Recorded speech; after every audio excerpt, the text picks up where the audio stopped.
주신 하나님의 말씀은 구약 성경 룻기 1장 19절에서 22절까지, 룻기 1장 19절에서 22절까지, 룻기 1장 19절에서 22절까지. 네, 하나님의 말씀을 듣겠습니다. 이에 그 두 사람이 베들레헴까지 갔더라. 베들레헴에 이를 때에 온 성읍이 그들로 말미암아 떠들며 이르기를 이가 나오미냐 하는지라. 나오미가 그들에게 이르되 나를 나오미라 부르지 말고 나를 마라라 부르라. 이는 전능자가 나를 심히 괴롭게 하셨음이니라. 내가 풍족하게 나갔더니 여호와께서 내게 비어 돌아오게 하셨느니라. 여호와께서 나를 징벌하셨고 전능자가 나를 괴롭게 하셨거늘 너희가 어찌 나를 나오미라 부르느냐 하니라. 나오미가 모압 지방에서 그의 며느리 모압 여인 룻과 함께 돌아왔는데 그들이 보리 추수 시작할 때에 베들레헴에 이르렀더라. 아멘. 오늘 룻기 설교 세 번째 시간인데요. 네, 오늘은 눈은 멀고 마음은 상하다라는 제목으로 설교를 하도록 하겠습니다. 자, 우리 교회학교 친구들 앞을 보세요.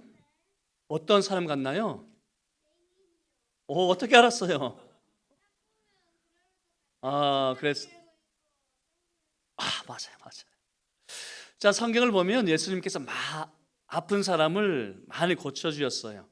그리고 죽은 사람도 살려주셨죠. 그리고 오늘 제 앞에 그림을 보면 앞을 보지 못한 사람들을 보게 해 주셨어요. 네, 맞아요. 시각장애인을 고쳐 주셔서 앞을 보게 해 주셨어요. 그런데 바디메오라는 사람이 있어요. 디메오의 아들이라는 뜻인데 바디메오가 앞을 보지 못해서 사람들의 도움을 받고 그렇게 하루하루 살아야 했어요. 그런데 누가요? 예수님께서 바디메오의 눈을 뜨게 해 주셨어요. 앞을 보게 해 주셨죠. 자, 그런데 우리 중에 이 보이는 눈은 멀쩡한데 마음의 눈이 어두운 사람들이 있어요. 그래서 마음의 눈이 어두우면 어떻게 될까요? 하나님이 계신데도 하나님을 보지 못하죠. 그리고 하나님의 손이 우리를 도우시는데도 하나님의 손을 보지를 못해요. 그런 사람들이 우리 주위에 많이 있죠. 그런데 오늘 성경을 보면 나오미도 마음의 눈이 어두웠어요. 어떻게 알 수 있을까요? 그래서 나오미가 오늘 성경을 보면 며느리 룻과 함께 베들레헴에 돌아왔다라고 이야기를 하고 있죠. 그런데 베들레헴으로 돌아올 때에 갈림길에 섰을 때에 어떻게 했어요? 지난주 설교 생각이 나요. 베들레헴으로 돌아올 때에 인생의 갈림길에 서 있었을 때에 두 며느리에게 뭐라 했죠? 추석을 맞아서 다 까먹었어요. 내 백성들에게로 가라 했죠. 그렇죠? 내 백성들에게 가라. 자, 그런데 내 백성들에게 가라라고 하는 것은 어떤 뜻을 담고 있다 했을까요? 하나님 말고 다른 신을 섬기라, 그런 뜻도 있어요. 자, 그런 뜻을 알고 있는데도 불구하고 나오미는 두 며느리에게 내 백성들에게로 가라, 그렇게 이야기를 했거든요. 그리고 또 내 남편을 만나서 거기서 위로를 얻으라, 그렇게 이야기를 했잖아요. 자, 그런데 남편을 만나면, 아니면 우리 친구들 결혼을 하기만 하면 거기서 위로를 얻을 수 있을까요? 또 돈이 많으면 위로를 얻을 수 있을까요? 아니라고 했어요. 어디에 우리의 위로가 있을까요? 우리의 유일한 위로는 어디요? 하이델베르크 여론문답 1문답 지난주 외웠죠? 우리의 유일한 위로는 어디에 있을까요? 예수님 안에. 맞아요. 예수님 안에 위로가 있는데 남편을 만나서 위로를 얻으래요. 내 백성들에게로 모압 백성들에게 돌아가라 이야기를 해요. 왜요? 마음의 눈이 어두워 있거든요. 그러니까 하나님의 손길을 보지를 못해요. 그리고 오늘 본문을 보았더니 나오미가 베들레헴 여인들에게 이렇게 이야기를 해요. 나를 나오미라 하지 말라. 마라라 부르라. 그러니까 나는 내 이름을 마라라고 이름을 바꾸겠대요. 왜요? 나오미는 기쁨이란 뜻이고 마라는 괴로움이란 뜻인데 하나님께서 나를 괴롭게 하셨기 때문에 뭐라고요? 하나님께서 나를 괴롭게 하셨기 때문에 나는 마라라고 이름을 바꾸겠대요. 왜 이런 이야기를 했을까요? 그 앞전에 보면 하나님께서 전능자라고 하고 있는데 나오미가 하나님을 전능자라고 하는데 전능자께서 자기의 조상들의 이름을 바꾸어 주신 적이 있거든요. 아브라함에게 나타나서 땅과 자손을 주시겠다, 복을 주시겠다 약속하시고 내 이름을 아브라함, 많은 민족의 아버지라고 바꾸어 주셨거든요. 그러니까 하나님은 아브라함에게 새로운 인생을 살게 해주셨어요. 전능자이시기 때문이죠. 그리고 야곱에게도 나타나서 내 이름을 야곱이라 하지 말고 이스라엘이라 했어요. 왜요? 땅을 주실 것이기 때문에, 많은 민족을 주실 것이기 때문에, 많은 왕들이 날 것이기 때문에, 새로운 인생을 살 것이기 때문에 이스라엘이라 하라셨어요. 자, 그런데 그 하나님께서 나오미에게 자신에게는 어떻게 하셨나요? 그렇게 생각하고 있어요? 내 인생은 망쳤다. 내 인생은 망쳤다라고 생각하기 때문에 나는 말하라라고 그렇게 하겠대요. 이렇게 나오미는 마음의 눈이 어두워서 하나님의 손길을 보지 못했고요. 더 나아가서 하나님을 오해했어요. 하나님 얼마나 좋으신 분이신지를 알지 못하고 자기를 괴롭게 하는 그런 신이라 생각을 했어요. 혹시 우리 친구들도 그러지 않나요? 그래서 마음의 눈이 어두워서 하나님이 없어요 하지 않나요? 또 마음의 눈이 어두워서 하나님은 좋으신 하나님이 아니라 나를 골려주는, 괴롭히는 그러한 신이라 생각하지 않나요? 그래서 목사님은 그리고 우리 부모님들께서는 기도하실 거예요. 여러분의 마음에 눈이 열려서 하나님을 보도록, 하나님을 아빠, 아버지라 부르도록 그렇게 기도할게요. 우리 친구들도 그렇게 기도하세요. 아시겠죠? 마음의 눈이 열려서 하나님을 보도록 그렇게 기도를 하세요. 자, 룻기 세 번째 설교인데요. 설교 제목으로 눈은 멀고 마음은 상하다라고 정해보았습니다. 왜냐하면 예루살렘으로 돌아오는 나오미의 상태가 그렇거든요. 그리고 안타깝지만 교회 안에도 나오미가 있거든요. 무슨 말인가 하니 자신이 당하고 있는 고난을 모두 하나님 탓으로 돌릴 뿐만 아니라 상한 마음을 지니고 있는 탓에 이웃들의 호의마저 대받아치는 나오미들이 있다는 뜻입니다. 그래서 여러분 오늘 설교를 들으시면서 내가 혹시 나오미가 아닐까 한번 잘 살펴보시길 바랍니다. 왜냐하면 성숙은 자신을 객관화하는 데 있죠. 성숙은 자신을 객관화하는 데 있습니다. 자, 여러분 코끼리는 거울에 비친 자신을 알아볼 수 있을까요? 없을까요? 알아보지 못한다고 합니다. 거울에 비친 자신의 모습을 보고서도 동료라고 생각을 하지 자신이라고는 꿈에 생각을 하지 못한대요. 하지만 우리는 거울에 비친 우리의 모습을 알아보지 않습니까? 왜냐하면 우리는 모두 메타인지를 가지고 있거든요. 그러니까 자신을 객관적으로 볼 수 있다는 뜻입니다. 그런데 가끔 자신을 객관화하지 못하는 분들이 계시죠? 그럼 어떻게 될까요? 늘상 어린 상태에 머물러 있습니다. 그런데 신앙도 그렇습니다. 늘상 젖만 먹다 보니 단단한 식물은 먹지를 못하거든요. 그래서 어린 나이에 이를 버리고 장성한 사람이 돼야 하는데도 불구하고 여전히 어린 나이와 같은 사람들이 있습니다. 그러니 오늘 설교를 통해 우리 자신 안에 있는 나오미가 있지 않은지 점검해 볼 수 있기를 바랍니다. 자, 그 전에 질문 하나를 드려볼까요? 어떤 주석가는 나오미를 여자 요업이라고 합니다. 나오미를 여자 요업이라 합니다. 그래서 나오미의 고난도 욥의 고난과 같다, 그렇게 이야기를 하죠. 그래서 오늘 본문에 기록된 나오미의 불평을 비난해서는 안 된다, 그렇게 이야기를 합니다. 왜냐하면 나오미의 불평은 욥의 불평과 같이 정직한 고백이기 때문에 비난하지 말아야 한다, 그렇게 이야기를 합니다. 물론 우리는 나오미의 불평을 비난하지 않습니다. 또 다른 나오미를 만날 때에 또 비난하지 않습니다. 왜요? 긍휼을 보여야 하거든요. 섣불리 정답을 알려주기보다 공감하셔야 합니다.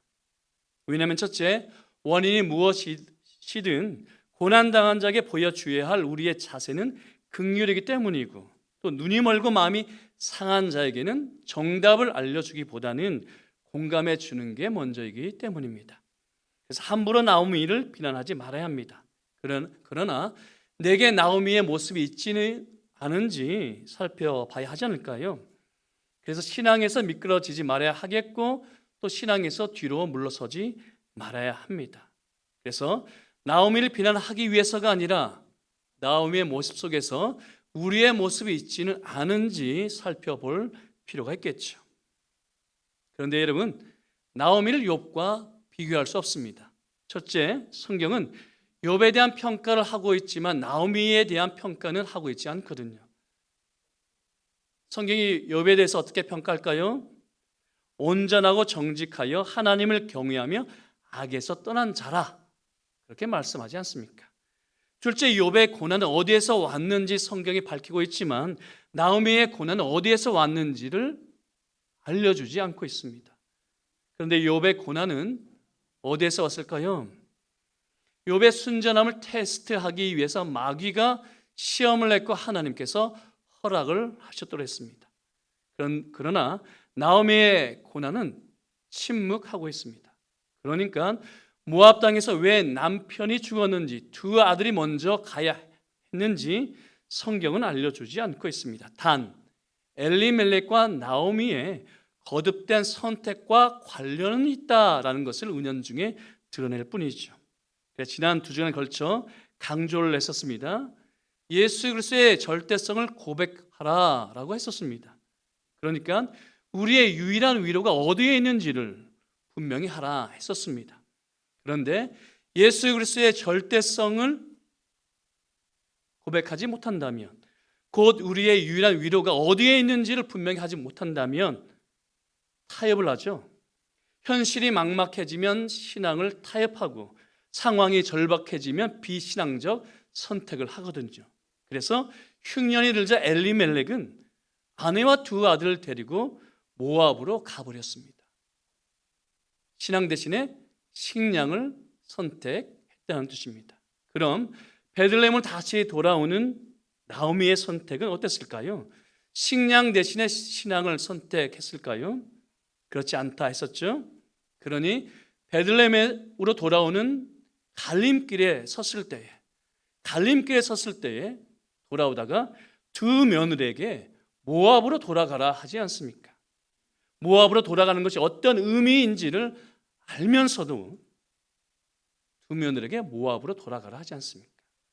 그리고 만일 베들레헴에 양식이 주어지는 것이 자연 현상이 아니라 여호와께서 언약 백성을 돌보셨다라는 것을 보았다고 한다면 지금 베들레헴에서 이런 고백을 할까요?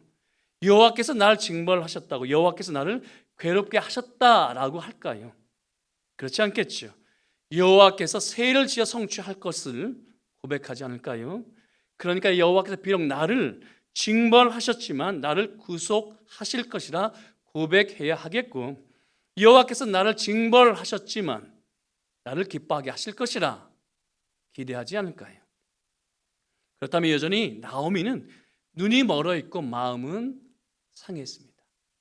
자, 그럼 눈은 멀어 있고 마음이 상한 사람은 어떤 모습을 보일까요? 첫째, 사람의 말을 오해하고 왜곡을 하거나 더 나아가 공격을 합니다. 자, 여러분, 나오미가 루스를 데리고 베들레헴으로 돌아왔습니다. 생각이 많아졌겠고 마음은 복잡해졌겠죠. 왜냐하면 남편 엘리멜렉과 함께 걸었던 거리였고 두 아들들이 뛰놀던 장소였거든요. 그런데 남편은 없고 두 아들도 없습니다. 그리고 베들레헴을 빠져나갔을 때에는 수중에 돈이라도 가득했는데 베들레헴으로 다시 돌아올 때는 빈털터리가 되고 말았거든요. 그리고 몰골은 상해 있었고 옷차림도 형편이 없었죠. 자, 그런데 베들레헴 여인들이 자신을 알아보는 게 아닌가요? 알아보지 못했으면 좋겠지만 이가 나오미가 아니냐 하는 게 아닌가요? 자, 그럼 여인들의 웅성거림은 무엇을 담고 있을까요? 조롱이었을까요? 아니면 그저 놀람을 나타내는 말이었을까요? 자, 여러분이라면 여인들의 웅성거림을 어떻게, 무엇이라 생각하시겠습니까? 나오미의 반응을 볼까요? 나오미는 자신을 알아본 여인들에게 퉁명스럽게 대답을 합니다. 나를 나오미라 부르지 말고 마라라 부르라 하거든요. 왜냐하면 나오미의 뜻은 기쁨인데 자신의 인생은 그 이름에 걸맞지 않았기 때문입니다. 그래서 괴로움을 뜻하는 마라라 이렇게 부르죠. 자, 그렇다면 나오미는 여인들의 웅성거림을 어떻게 받아들였다는 뜻일까요? 호의라고는 생각하지 않았던 것 같습니다. 오히려 비아냥거림이라 생각했던 것 같습니다. 그럼 나오미가 추측한 것처럼 정말 그랬을까요? 그렇지 않습니다. 두 가지 근거가 있는데 첫째, 19절 말씀을 보시면 떠들며 이르기를 이가 나오미가 아니냐라고 하고 있죠. 여기서 떠들다라는 단어는 히브리어로 테옴인데 용례를 조사해 보면 조롱과는 거리가 멉니다. 오히려 즐거워하다, 흥겨워하다 이런 뜻을 가지고 있습니다. 그래서 어떤 주석은 이렇게 해석해 놓았죠. 태움의 니팔형이 여기서 쓰인 것은 어떤 사건에 대한 반응으로 즐거운 소리와 행복이 넘치는 대화의 이미지를 떠올리게 한다. 즐거운 소리와 행복이 넘친 대화의 이미지를 떠올리게 한다. 자, 그리고 이 단어가 다른 본문에도 쓰였는데 먼저 사무엘상 4장에 쓰였습니다. 어떤 장면이냐면 여호와의 법궤가 이스라엘 진중으로 들어오고 있었어요. 블레셋과의 싸움 중에 여호와의 법궤가 이스라엘 진중으로 들어오고 있었습니다. 어떤 이미지일까요? 그리고 열왕기상 1장에 또 쓰였는데 솔로몬의 대관식 때에 이 단어가 쓰였습니다. 어떤 의미인지 연상이 되시죠? 그리고 2장을 보시면 다음 주에 꼭 2장을 읽고 오세요. 2장을 보시면 나오미와 룻이 사는 동네의 분위기를 말해주고 있습니다. 그런데 이방 여인에 대한 차별을 찾아볼 수가 없어요. 그리고 힘이 없는 사람에 대한 억압을 찾아볼 수가 없어요. 그러니까 당시 사회가 사사시대라고 하기에는 도저히 믿을 수 없는 그런 모습을 보여주고 있다는 뜻입니다. 오히려 율법의 정신이 구현되고 있는데 고아와 과부와 나그네를 위해서 무엇을 할까요? 밭에 이삭을 남겨주죠. 그래서 고아와 과부와 나그네가 보릿고개를 넘어가도록 밭에 이삭을 남겨뒀습니다. 그리고 보아스가 사는 마을에는 노예 종을 찾아볼 수가 없습니다. 단지 지주와 일꾼이 있을 뿐인데 그런데 지주와 일꾼 사이의 대화를 보면 멸시와 경멸을 찾아볼 수 없고 서로를 향한 존경과 사랑이 물씬 묻어나죠. 사랑하는 한금 교회 여러분, 하나님의 교회가 이래야 한다는 뜻입니다. 하나님의 교회가 이래야 한다는 뜻입니다. 하나님을 향한 경외가 있고 하나님의 말씀에 대한 순종이 있고 하나님에 대한 경외를 통해서 하나님의 말씀에 대한 순종을 통해서 서로에 대한 존중과 사랑이 있거든요. 그리고 마지막 장 4장을 보면 루시의 아기를 낳아 나오미의 품에 안겨주었을 때 이 베들레헴 여인들이 또 등장을 해요. 베들레헴 여인들이 여호와께 축복을 해주거든요. 여호와께서 네게 상속자를 주셨고 이 아기가 이스라엘 중에 유명해지기를 원한다라고 축복해 주거든요. 그렇다면 여인들의 웅성거림은 냉소가 아니라 환영 아닐까요? 물론 그 속엔 놀람과 충격이 있겠지만 그래 모압으로 나갔더니 쫄딱 망하고 돌아왔네 이런 반응이 아니라 그래 고생했지 환영한다 이런 반응 아닐까요? 그런데 나오미는 여인들의 반응을 오해를 했고 퉁명스럽게 되받아쳤습니다. 왜요? 눈은 멀어 있고 마음은 상해 있거든요. 자, 그런데 이런 일들을 우리는 수없이 보죠. 먼저 사춘기 자녀들에게서 종종 볼 수가 있습니다. 학교에서 돌아온 내 새끼가 맛있게 저녁 먹는 모습을 아버지는 사랑스럽게 쳐다보는데 사춘기 자녀들은 뭐라 쏘아붙일까요? 왜 그렇게 째려봐? 째려본 게 아니라 사랑스러워서 쳐다본 거야 대답을 하지만 사춘기 자녀들은 이해를 하지 못해요. 왜냐하면 사춘기 자녀들의 뇌는 표정을 잘 읽지를 못한대요. 웃는 표정과 화난 표정을 오해한대요. 그러니까 매일 학교에서 교실에서 치고받고 싸우죠. 표정을 곡해하기 때문입니다. 개와 고양이가 왜 싸우는지 아세요? 개는 반갑다고 꼬리를 치는데 고양이는 공격으로 오해를 하기 때문입니다. 그래서 개와 고양이는 맨날 만나면 싸움을 합니다. 개와 고양이 사이에서만 그럴까요?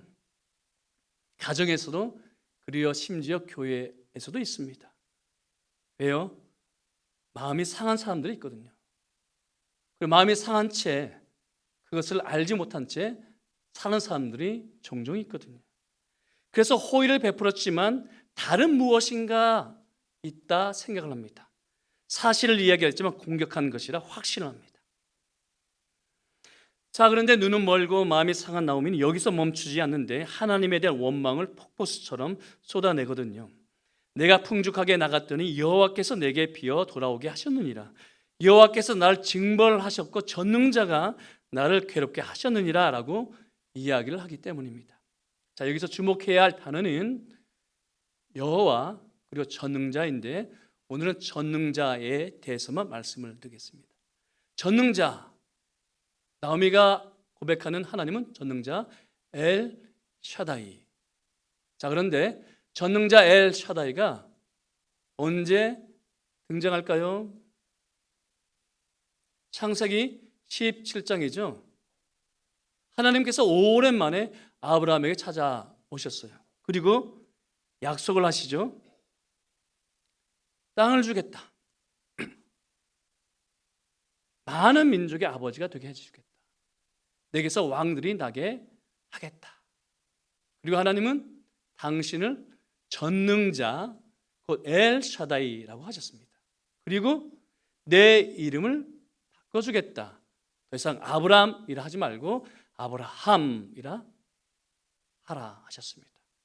그리고 창세기 35장을 보면 이번에는 야곱에게 찾아오시죠. 역시나 아브라함에게 하셨던 약속을 재차하십니다. 민족들이 내게서 나오게 하겠다. 왕들이 내 허리에서 나오게 하겠다. 이 땅을 너에게 주겠다. 그때 하나님은 당신을 또 야곱에게 누구라 소개하는지 아세요? 엘 샤다이, 나는 전능자라고 하십니다. 그리고 또 내 이름을 야곱이라 하지 말고 이스라엘이라 하리라 그렇게 말씀을 하시죠. 자, 그렇다면 아브라함과 이삭과 야곱에게 나타나신 하나님을 후대 사람들은 어떤 하나님으로 기억했다는 뜻일까요? 엘샤다이, 전능자로 기억하고 있었다는 뜻입니다.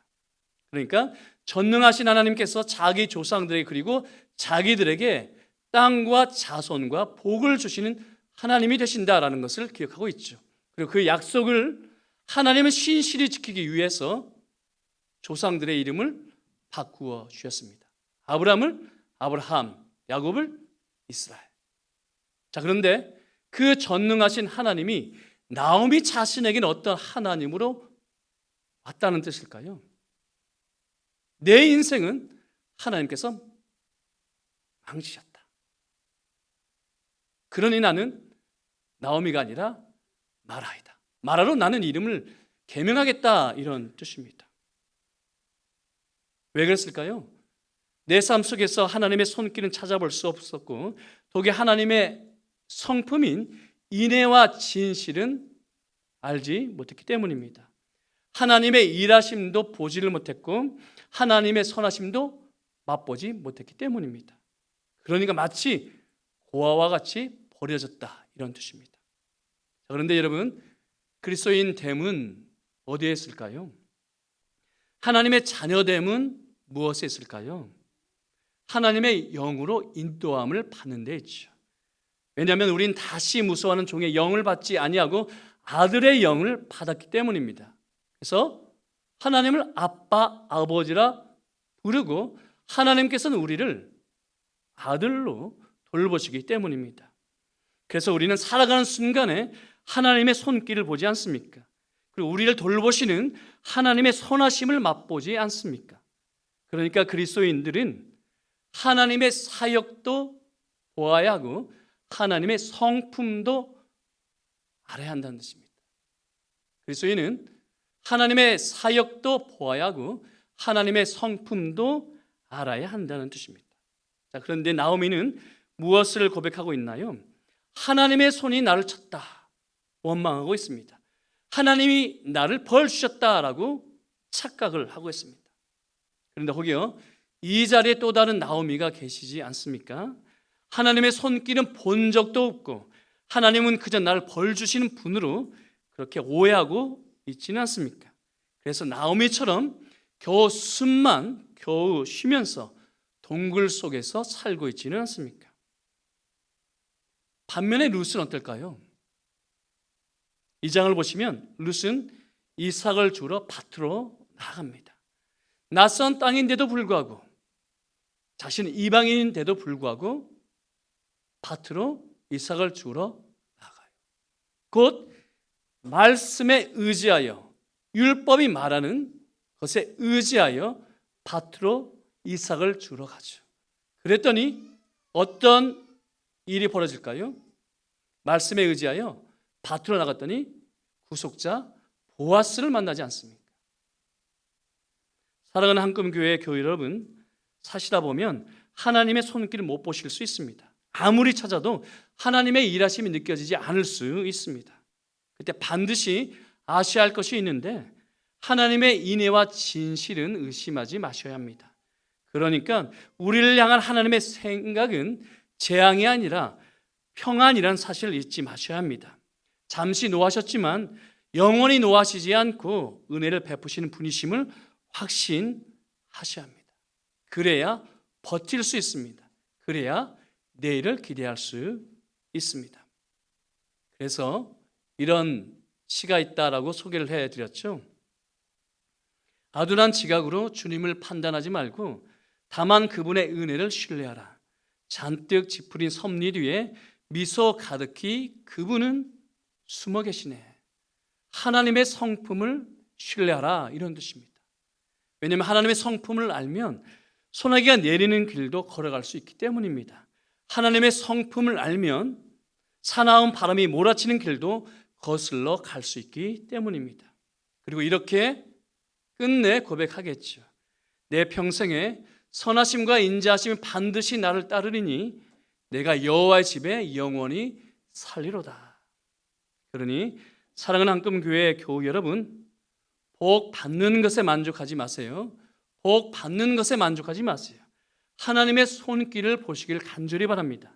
왜냐하면 그리스도인은 고아처럼 혼자 아둥바둥하면서 그렇게 살아가는 존재가 아니라 하나님을 아빠, 아버지라 부르고 하나님의 영으로 인도함을 받는 존재이기 때문입니다.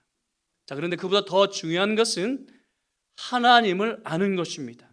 그런데 하나님을 아는 것은 하나님께서 우리를 위해 하신 일을 아는 것이고 또 하나님께서 우리를 돌보시는 일을 아는 것이기도 하지만 그보다 더 중요한 것은 무엇일까요? 하나님의 성품을 아는 것입니다. 하나님의 손길 곧 사역을 보는 것도 중요하지만 그보다 더 중요한 것은 하나님의 성품을 아는 것입니다. 왜냐하면 하나님의 성품을 아는 것이 하나님과 사귐의 본질이기 때문이죠. 그러니 예배를 통해 우리에게 찾아오시고 말씀하시는 하나님을 알아가는 일에 더욱 열심을 내시기를 성부와 성자와 성령의 이름으로 간절히 축복합니다.